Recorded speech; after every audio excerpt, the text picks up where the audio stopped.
Hi, I'm Larry. I'm owner of Gray Whale Paddle here in Sacramento. Out here on the lake today on the Sea Eagle needle nose inflatable stand-up paddleboard. We're going to do a little practice of some of our turning and evasive maneuvers, things that we go through in our basic courses, and hopefully our students practice on their own. So with that in mind, we're going to move around a little bit here. I'm basically using a very shallow bow sweep just to turn myself out in the direction of the mid-lake. But I'm not going too far, and I'm going to use my stern sweep to actually change direction again and head back the way I really started. So a combination of strokes, stern sweep, bow sweep. I'm going to want to basically put the brakes on, so I'm going to basically back paddle, at least a stroke on each side. From there, I can use another bow sweep combined with a stern sweep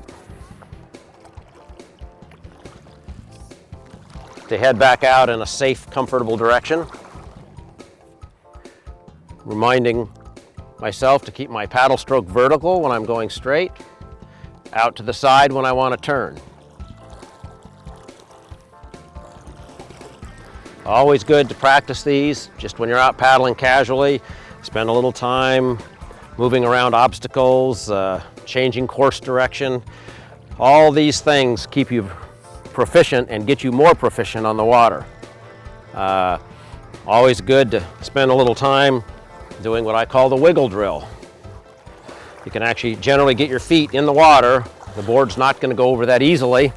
Gives you a little bit of confidence in the stability curve of the board. And so I recommend doing that a little bit as well. And in fact, when you launch, I always recommend doing that just a little bit, just to get your sea legs, as they call it, on the board. You should be able to bring your board up fairly close to the shore or an object and pretty much stop at the water. Very subtle strokes forward and backward. Move a little bit to each side, and you can pretty much keep yourself in one spot in the water. Something you should be able to do. Not something you'll probably necessarily do very often, but again, it's part of the learning the basic maneuvering of the board. And it's always good to have the skills to do pretty much whatever you need. And of course, if you are in a tight spot and can't turn the board around, you can do a straight backstroke. Keeping in mind that the fins are now at the front of the board effectively, so the board is going to zigzag quite a bit more, and you're going to be changing sides quite often.